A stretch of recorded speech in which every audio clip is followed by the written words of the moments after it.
Asal-usul marga Lubis. Nenek moyang marga Lubis berasal dari suku Bugis di Sulawesi Selatan, adalah seorang bangsawan Bugis bernama Daeng Malela, bergelar Angin Bugis, yang mengembara ke Sigalangan dengan membawa seekor ayam jago. Daeng Malela disambut oleh seorang raja bermarga Dalimunte, dan mendapatkan kehormatan untuk tinggal di kerajaan tersebut. Oleh karena di saat itu masih sering terjadi perang antar kerajaan atau perang antar marga, maka Daeng Malela menawarkan jasa untuk membalas budi baik sang raja, entah dari mana asal keahliannya. Daeng Malela menawarkan untuk membuatkan senjata yang handal untuk pasukan kerajaan, karena saat itu tidak ada pandai besi yang cakap dan senjata yang beredar di kerajaan pun kurang. Konon, apa yang dilakukan Daeng Malela serupa benar dengan yang dilakukan Empu Supa dalam abad Tanah Jawa kepada raja.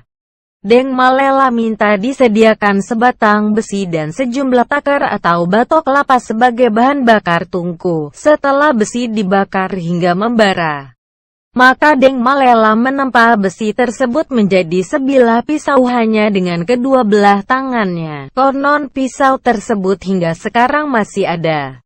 Dengan kep jari jemari Daeng Malela tertera di bilah pisau tersebut, maka kerajaan Dalimunte pun beroleh kemenangan dengan senjata-senjata tempahan Daeng Malela. Oleh jasanya tersebut, Daeng Malela pun beroleh kehormatan, diangkat menjadi pandai besi kerajaan dengan gelar Namora Pandai Bosi, artinya pandai besi yang terhormat.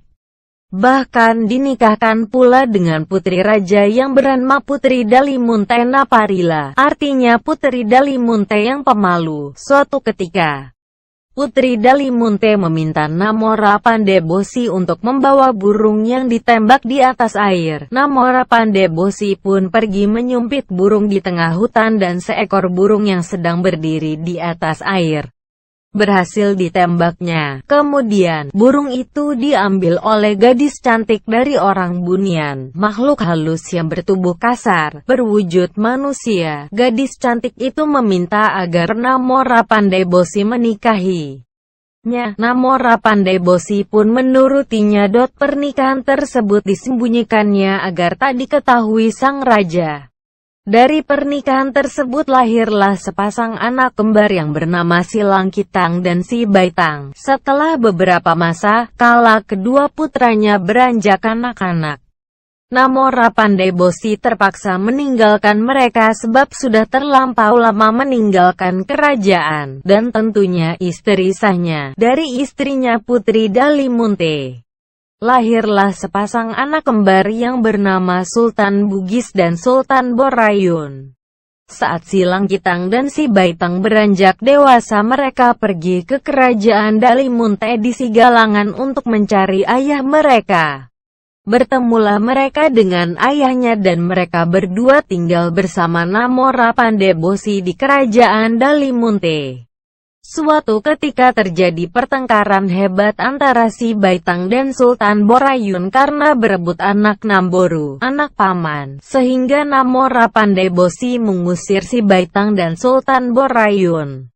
Sebelum berpisah, Namora Pandai Bosi menyerahkan seekor ayam kepada kedua putranya tersebut, dengan pesan agar dalam perjalanan mereka hendaknya ayam tersebut dilepaskan dan di mana ayam tersebut berhenti, agar didirikan perkampungan. Maka, dari Si Baitang dan Sultan Borayunlah menyebar marga Lubis di seantero Mandailing. Semua keturunan Si Langkitang dan Sultan Borayun menggunakan nama Lubis di belakang namanya.